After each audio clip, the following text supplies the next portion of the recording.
take the tie off, just so show a little different. I'll take the Wow. jacket off. You are the director. As if we spend the whole day together. Shake it up.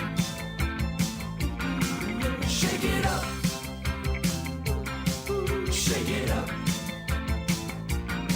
Shake it up. Shake it up. Shake it up.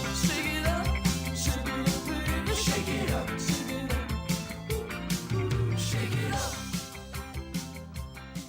Shake it up. Hello, viewers. Welcome to your show, Change, Shake It Up with Shake. Today we have a very interesting topic. You know, there's a lot going on in the whole world, and there are lots of unfortunate events which are happening in our dear country, Japan, one of our best allies. And also, there are a lot of socio-political events happening in the world, especially the change in Middle East and Africa. So we thought that since there is a change going on throughout the world, and our show is dedicated to change, it might be a good idea to talk about how this change is happening in the world, what is the cause behind this change, and how would it affect us, or how we can participate in this change, or can this change us? So to talk about this change process in the whole world, in this entire socio-political environment, we have invited in our studios today my dear friend, Dr. Ashraf Alkerm. Dr. Alkerm, thank you so much for coming to our show. Thank you, Mr. Sheikh. So Dr. Alkerm came from Egypt about 20 some years ago. And he has been living in this area, in Worcester, Greater Worcester area, for 21 years. He has been serving the Greater Worcester community, especially our seniors, as an internist for last 21 years. He graduated from St. Vincent, and we welcome him to our show. And we appreciate, he has been very involved also with the Egyptian change movement, and he has a lot of insight. So we will learn from him today that what really is going on. So tell us, Dr. Alkerm, that why people in the Middle East are all of a sudden looking for change? What's really going on? Thank you. It's nice to be here. Thank you for inviting me, and it's good to be on your show. And our heart goes to Japan and the Japanese right now. But going to the Middle East, it's another tsunami that's taking effect for the past, since the beginning of the year, January. Looking at it all of a sudden as a snapshot, it looks like something suddenly happening, but actually it is not. I've been waiting for this to happen at least for the past 2 years. I know there was something coming, but nobody knew when it would happen.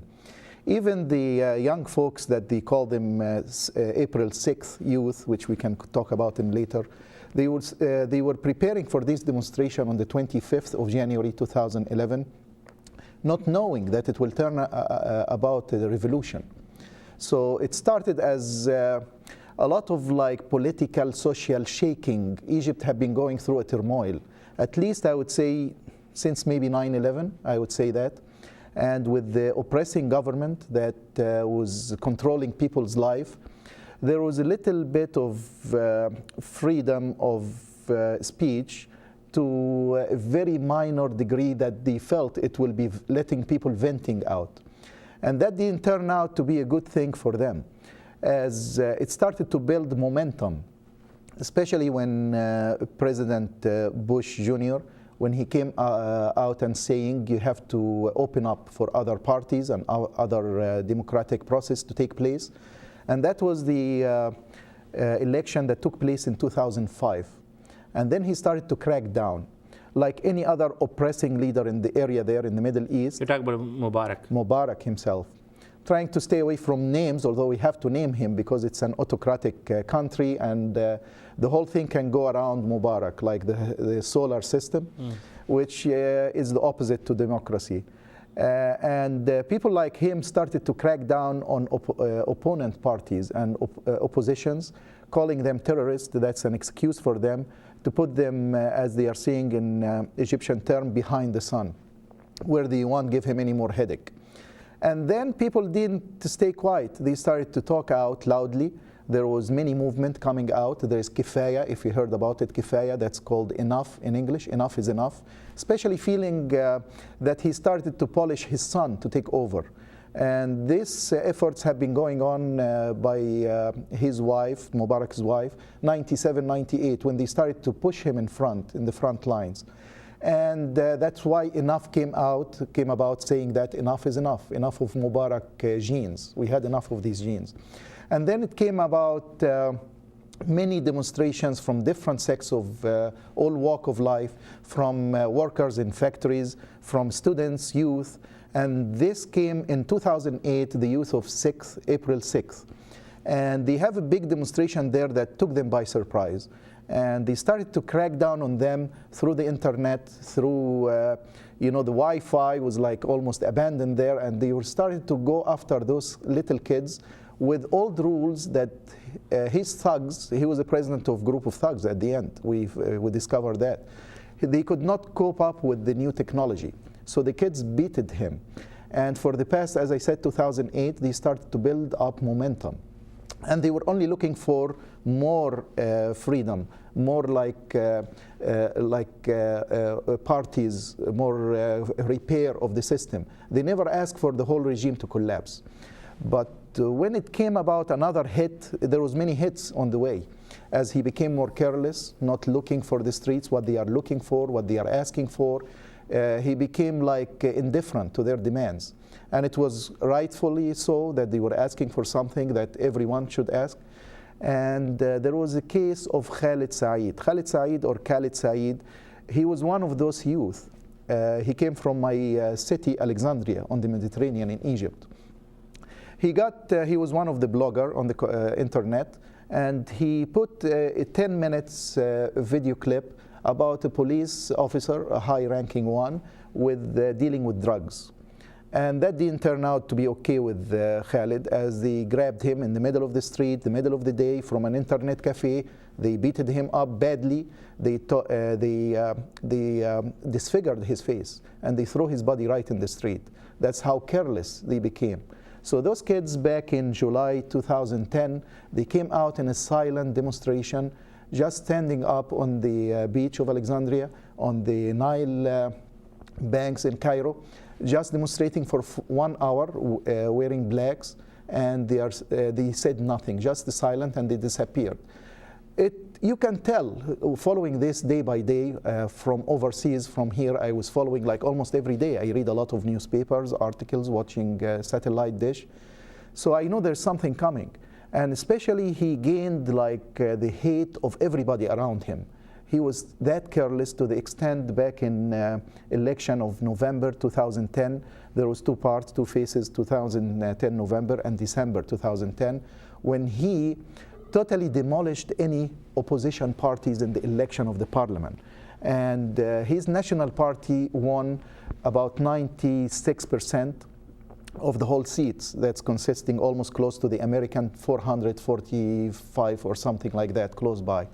And that didn't turn out to be well for everybody to gather around for one goal, is to get him, Mr. Mubarak should go. Okay, so I think, sorry to take you through that trip. No, but I think that's a good one. However, I think we wanted to understand that what's really going on in the entire Middle East. And I think to sum up your entire discussion, you are trying to say that there is a major human rights abuse, and people are really fed up with the human rights abuse. I think that's what you're saying. That's exactly right. We're coming to that topic, which is different flavor from one country to the other, but it's basically the same idea. Basically the same idea. Do you think this also has to do with the, distribution of resources to the common man? I mean, there are quite a few resources in Middle East. I mean, every country has a different type of resources. I mean, Egypt being rich in education, and Saudi Arabia and other countries being rich in oil. But nevertheless, do you think it is also the economic and education and imbalance of resources, division of resources? Going back to this lovely revolution, that history, you're going to take chapters of writing on this revolution, peaceful one. It came out with three main demands. It's about bread, that's money, financial, and it's about freedom, and finally it's about dignity and social justice. And So these are the three demands actually Yes. of the youth Yes. in the beginning, and they actually had a bread. I think I see the picture of bread. So basically they're saying the bread is not evenly distributed, which means the resources are not evenly distributed. The education is not abundantly easily available to everybody, and then there is a lack of respect. There are kings who think that's their that's their personal kingdom, That's right. and all the resources are so all right. So this is what's going on in the Middle East. Now let me understand, what do you think democracy is going to bring? Is this really going to properly distribute the resources? Is this the way people are looking forward? that's the whole idea. People are different in their varieties of hopes and optimism. I'm very optimistic about the future, and you need to be so, especially coming from a place like Egypt. I am an avid reader of history, and especially about Egyptian history. Egypt have never seen any days of democracy, and Egypt have been always under that autocratic rules. And it's almost like the pharaohs have been controlling the country. So we are jumping a big step from pharaohism to democracy. So it does take time to learn. It does take time to go through it. Even our American system, we are still going through the process. It's not perfect by any means. But it's a process that we have to take in here and everywhere else. And it's something that you have to perfect it over time. So I think that's a very good thinking, and also that's a good gesture that you are not expecting the change happening and the result happening tomorrow. So I hope that these are also the sentiments in Egypt. Do you think people are patient enough? They can wait to see democracy maturing? Again, it depends whom you are talking about or to in Egypt. Like right now, it's a state of chaotic situation. Where is what we call it the counter-revolution, coming back from the old regime of the Hizb al-Watani, the National Party, National Democratic Party, and the old security state forces coming back fighting for their privileges that they lost. And they're going to lose, and it's just a temporary period. But there is a lot of crimes have been committed as we speak. And people sometimes they lose faith very early. I'm not with them at all, but it is a very critical period of time. They are going through changes of the constitution itself. Actually, there is a referendum on coming Saturday, where people coming out with the constitution itself. There is big debates. What is the referendum on? Referendum mainly about the items of the presidential power and borders, where he stands, where is the red lines for the president and his terms. And the people that they're gonna go out and say no to it, they are saying it's patching, which it doesn't work. They need to change the whole constitution. They have to make it like a revolutionary constitution. And other people saying step by step, and we can do it later. And we have to get the army back to their business. Do you think people believe it will be open and fair referendum? That's what I believe so. The army is doing their best. If anyone going to go against that, it's the old criminal regime who are sending their thugs I mean, in the street. why would you really believe in army 100% that they are going to be absolutely neutral? I mean, they have a lot in stake. I mean, they own lots of private entities. They are involved in many things. Why do you think that they will stay totally neutral? That's a $1 million bucks question, but I've been asked, I've been asked about it a lot, and I give it in my presentation with the big, nice slide projector with the slide showing that pyramid with the Mubarak is on top and the people are down in the bottom, and the army. I took it all out of the pyramid and I put a big question mark. The question mark, the Egyptian army are still Egyptians. They are still Egyptians. Well, so was sons Mubarak. and daughters, and so Mubarak, but sometimes you lose it when you are on top of the power. You forget how did you do when you were a young officer. But the army, it's a big story. If you want me to dig through it here, I can tell you that it's a state inside the state. They live in a different level than the other people. Right, I mean, they have a lot of privileges. They do. They own a lot of resources. They do. They consume a lot of resources. So that being said, I'm really skeptical that they will be neutral. From what I could see, they're gonna be neutral, and honestly, that's what I believe. It's gonna happen. The army are, At least you're it's a optimistic. country. It's quite a large population of the army. It's not that many. Actually, they cut it down from millions to now they are less than 500,000, ranging between high-ranking officer to small private or soldiers. And it's quite a variable like But strategy. that 500,000 soldiers, they were really not totally cut down. They were just consumed in different kind of industries. That's because right. army really owns a lot of industry. So when army is so involved in the industry and business and infrastructure, I mean, one has to be skeptical that how would army be neutral to this thing? The army have been neutral, fortunately or unfortunately, through the ripping off the country for the past 30 years. They have been watching. Well, Some Mubarak of them, was from army too. Yes, that's right.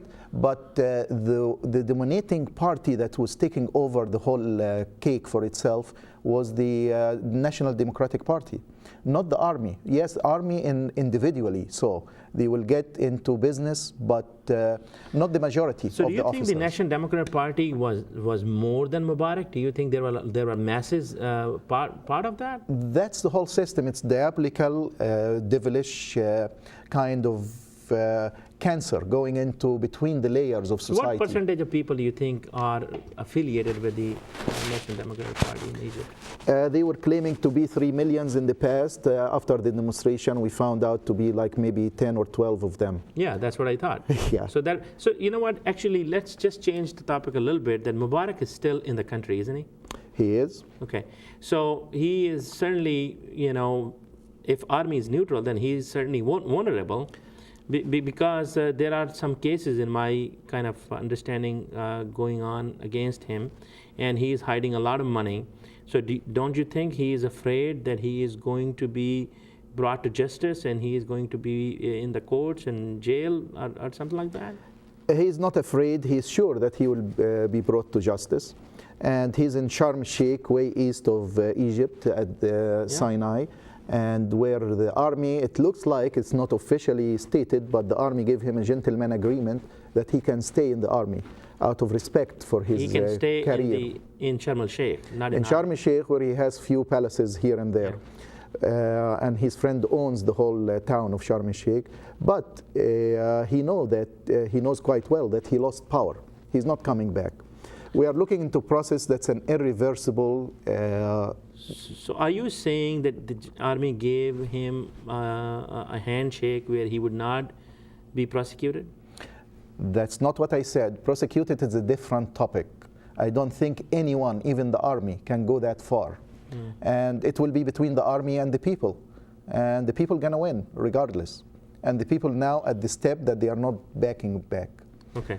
So if Mubarak is worried that he may be prosecuted, don't you think he wants to He leave the will, country? and he started the process. He started already to have an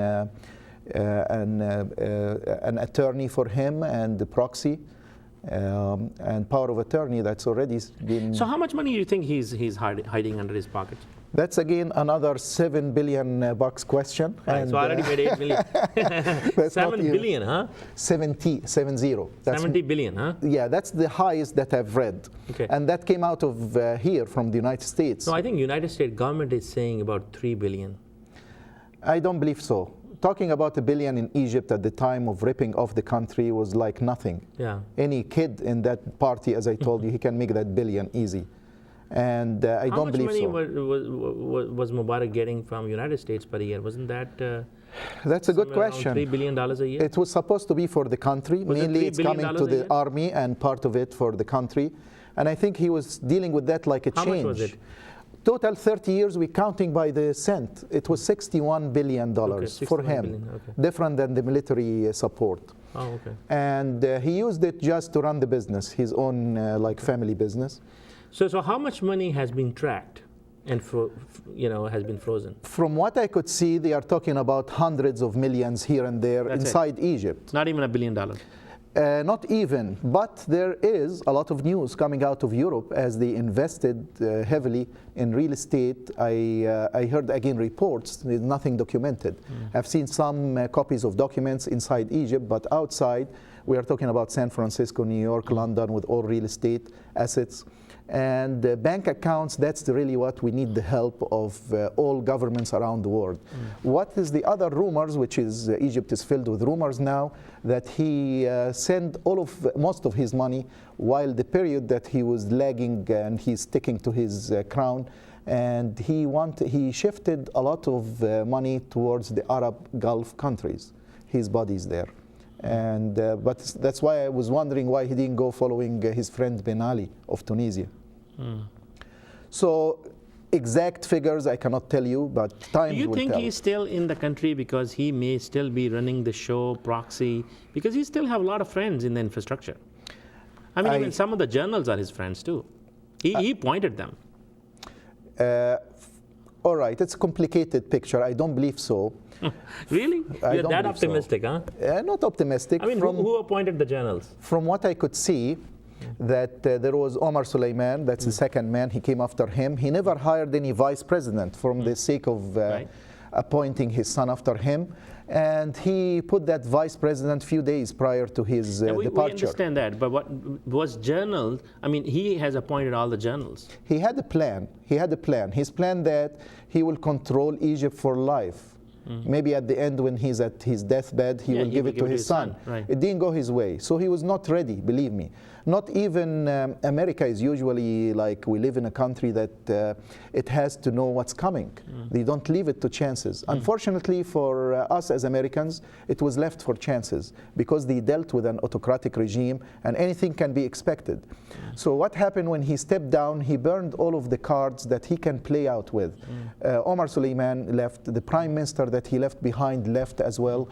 So there was an elected government now is running the country under Sam Sharaf, that's the new prime minister name, and he's the one that... So hang on a second, I'm sorry. Are you saying that the government which is running the country now is elected government? It is purely elected. So, but that election happened during Mubarak's regime. That's not what happened. What happened is Mubarak left with a government that he put a week before his departure. Okay. And people were not happy. Okay. It stayed for 3 weeks. The vice president disappeared, dissolved. Right. And that prime minister who came after, his name was Ahmed Shafiq. He looks a very decent fellow. He looks very nice, he talks very nicely, but he was not doing the job that he should have done. First of all, it's getting rid of the state security department that was torturing people, taking people by... So who's the prime minister now? It's his name. He's a professor of University of Cairo. But he was also a minister in previous regime. That's right. Okay. You got it right. About a year and a half, and he quit after he found that it doesn't work for him from 2005, the last government that was... So how was this government elected? Because he is an interim prime minister who's been appointed. That man, the current prime minister, he used to go out from the January 28th in the streets demonstrating with people. So he came out of the Tahrir Square. Well, what he was a visionary guy. So if he went on for a few demonstrations, that doesn't make him the right candidate. You look at the biggest hypocrites. Now we are becoming like professorial in knowing who's hypocrite, who's not, without pointing fingers. Right. But there is smart hypocrites. They know when to jump the ship. Right. And it was not the time yet to jump the ship. For me, it was quite clear. From January 28th, Mubarak was history. Mubarak was history from January 28th. People started to see it later on. So let me ask you a last question because we are running out of time. All right. So what do you think is next for Egypt, and what do you expect the United States to do in that? Egypt, it's a very pivotal country. It's a very historically, geographically, military, everything. It has 80 million, I don't want to keep on going about Egypt, more than 80 million Egyptians. Those are more than 1/4 of the Arab countries. And it has a lot of heaviness in its weight of politically that can geographically. Geographically, it's the middle of Europe, Africa, Asia. Part of Egypt, Asia is Sinai, is in Asia. And with the Nile there and Africa down there, and it has a lot that can offer to the world, not just to America. And Mubarak have been hijacking the whole country for his own second self-interest. And Egypt can do a lot. With the help of the other countries, I am hoping for a great future for Egypt and for other countries around it and worldwide. So what do you expect for our country, United States, to do in this whole time? That's a great question. Madam Secretary was there yesterday, and she offered them a token of 90 millions. That's not what they are looking for. They are not looking for money. Money they can make. They are poor enough, but they can make the money. They need help regardless that democratic process. They don't want any interference. So need help in the sense of stay away from our democratic process. Okay. That's number one. Okay. Number two, you want to help us with science, technology. We are ready to receive technology. We are not ready to receive any philosophical or any cultural, because Egypt got its own culture. It's a multicultural country. And we need definitely to progress and prosper. And it won't happen in one night or 1 year. It will take years, and people are quite aware of that. We need so they need technology. They need people with a lot of education and training. And you are U.S. trained. Are you planning to go back? I don't think my age will allow me to do so, because come I'm on. talking about years to come. I'm here at the sunset of my life, but I'm hoping that I will be able to help by any means. I hope to be a juncture between the two countries. Excellent. Very close to my heart, the two of them. I spend I won't tell you my age, but quite a lot of years inside America and inside Egypt So as I well. think you have a very good experience. You can definitely help. Thank you so much for Dr. Alkerm. Thanks a for lot. coming to us. Very Appreciate honorable it. to be here. This was a great discussion, and unfortunately we did not have enough time to go deep in it. We will definitely bring in another show to talk about Middle East in general, and also what's going on in Egypt and what is the future like, and how Egypt can contribute in the world economy. Viewers, please keep watching Change, Shake It Up with Sheikh. I'm your host, Rashid Sheikh. Please take care of yourself. Have a good day.